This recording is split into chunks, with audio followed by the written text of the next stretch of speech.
I'm going through my product Empties from March of 2024. So let's go through my water-based cleansers and I'll let you know which ones I liked and which ones I didn't. Starting off strong with the Haru Haru Wonder Soft Cleansing Gel. Loved this cleanser.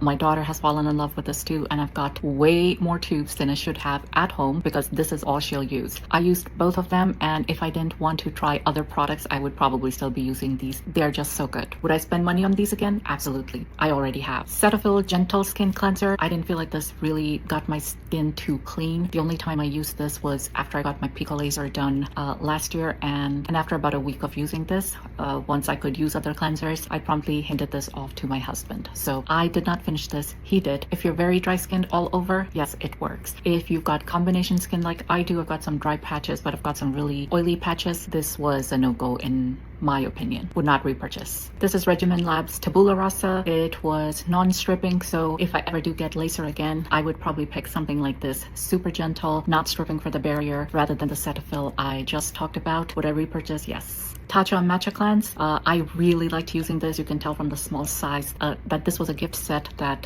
went along with the oil cleanser I talked about in my earlier video. Does its job well, no complaints. If I have disposable income dollars, yes, I would repurchase this. Claire Stories Purify Cleanser. Love this cleanser. I have repurchased this. I absolutely love. I mean, it's completely done, and my second bottle is currently being used. This is what I'm currently using. Very gentle, very effective, not stripping, and yet you feel like you truly did cleanse everything off. There are some days if I've only done like one application of sunscreen because I've been in windowless rooms or whatever, then this is usually enough to actually get that clean. I don't need to go in with an oil cleanser all of the time. It's that good. I've tested it on the UV camera. And then these two that are pricey but very worth it. This is In Your Face Skincare's moisturizing wash. This is Shiseido's Complete Cleansing Microfoam. I picked this up in Europe as a cleanser, and it took me a while. This I'd actually started using even before I started my skincare journey. I really loved using this cleanser. It's just pricey, so I don't know that I would repurchase it for that reason. But again, disposable income dollars, yes,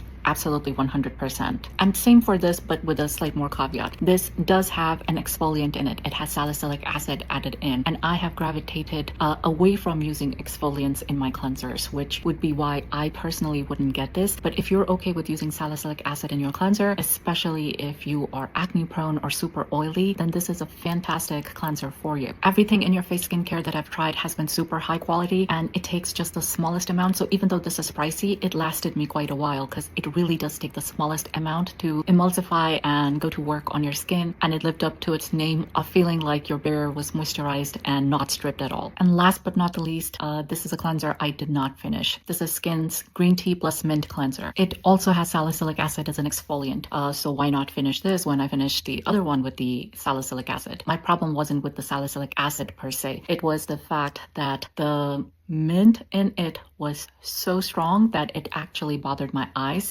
even though I wasn't rubbing it around the eyes, and that was the other thing. It specifically says that you avoid eyes when using this. I mean, I understand not getting this inside your eyes, but if I can't even clean around my eyes, that's a problem as a cleanser. But B, whether or not I got close to my eyes, I felt like I had literally layered peppermint oil right around my eyes. Like the mint in it is that strong. So as you can see, it's mostly untouched. I was saving it for the empties to talk about, so repurchase?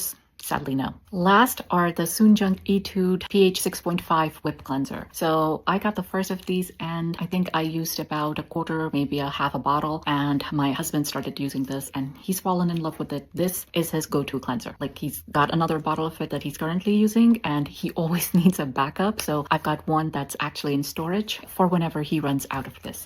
So from a repurchase perspective, yes, absolutely. Did I like this cleanser? Yes, it feels good on the skin. It does not feel like it's stripping at all.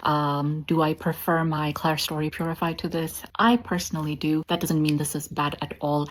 If I didn't have the Purify, I would 100% use this. It is definitely good. So my top two for the last year, this one's my daily go-to, the Claire Story Purify, and if I have money to burn, the Shiseido. That's all for the cleansers. Hope you enjoyed my empties as much as I enjoyed using them.